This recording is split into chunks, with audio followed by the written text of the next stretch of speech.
At desidido talaga si Maureen. Mukhang seryoso nga siyang manalo sa laban na pinasukan niya. Diretsuhin mo na nga ako. Bakit mo ba ako gusto makausap? Congressman. Alam mo kasi, may narinig akong interesanting kwento. Tungkol sa anak ng babae ni Congressman Lee. Yung bang ang pangalan ni Xia Jiang? Ang narinig ko, may affair siya sa pinuno ng isang malaki at malakas na political party. At since alam ng lahat na tumatakbo sa pagkapangulo ang pinuno niya, alam din niya na kapag sumisigaw sa publiko ang isang iskandalo na katulad doon, tapos kaagad ang karir niya. Congressman Min, tinatakot mo ba ako sa kwentong yan? No, hindi naman.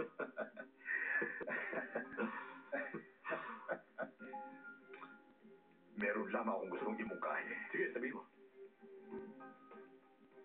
Ganito na lang. Hindi na akong papalibili pa. Hindi ko ilalabas ang iskandalo niyan, pero ipangako ko, yung tungkol sa anak ko, yung iskandalo niya sa military service, huwag na huwag mong gagamitin yun laban sa akin.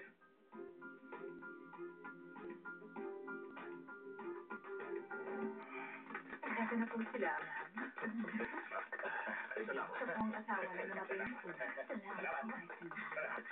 Salamat. Ito po, nice to meet you. Salamat. Salamat. Mag-speech na po kayo. Ma'am Maureen, bilang pag-welcome po sa mga bago nating Congress members sa Yucsin Party, please say a few words. Sa loob ng maikling panahon na buuin ng Yucsin Party, napakaraming hamon tayong hinarap. Mayroong mga umalis sa ating partido, pero maraming mga bagong kasapi ang dumating. Nagbago man ang mukha, pero may mga bagay na hindi napalitan. Yun ay ang prinsipyo ng Yucsin. Nabigyan ng tunay na boses at papel ang ating mamamayan na lumahok sa ating pamahalaan para sa kapakanan ng bansa.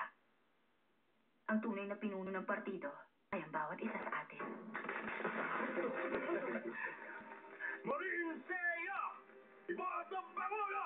Maureen Seo! Ibotong Pangulo! Maureen Seo! Ibotong Pangulo!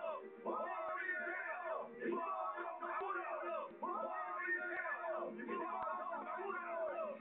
Ang nais naming reforma ay hindi lamang puro sa salita. Muli, isa kaming ganap na partido na naghahangad na tunay na maglingkod sa ating bansa. Ihahatid namin ang totoong serbisyo ng may malinis na konsensya. Mula sa Kongreso at hanggang sa mga lokal na sangay ng ating gobyerno. Pagsisikapan namin na pakinggan ang tinig ng mamamayan at bigyan sila ng pagkakataon upang maging kabahagi ng paglikha ng magandang kinabukasan para sa ating bansa. Kung kami ang pipiliin ng taong bayan, alam namin kami ay mga tagapaglingkod lamang ng bayan at ang kapangyarihan ay wala sa amin kundi nasa mga mamamayan.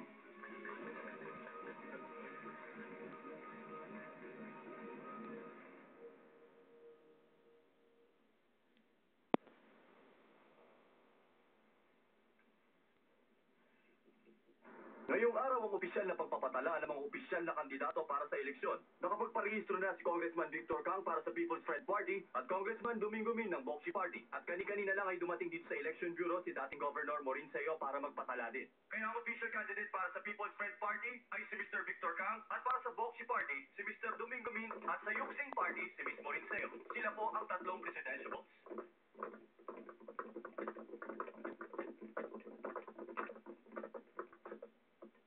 Sa tingin ko, dapat sabay-sabay tayong lumabas. Kesa mauna akong lumakad ng ilang hakbang sa inyo, mas mabuting sama-sama.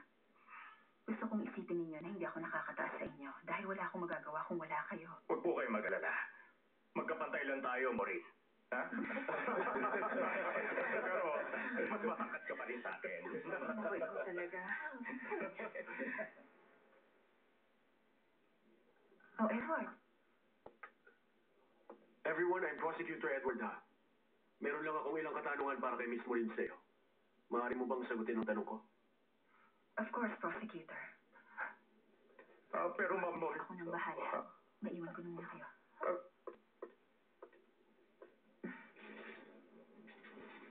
Baby,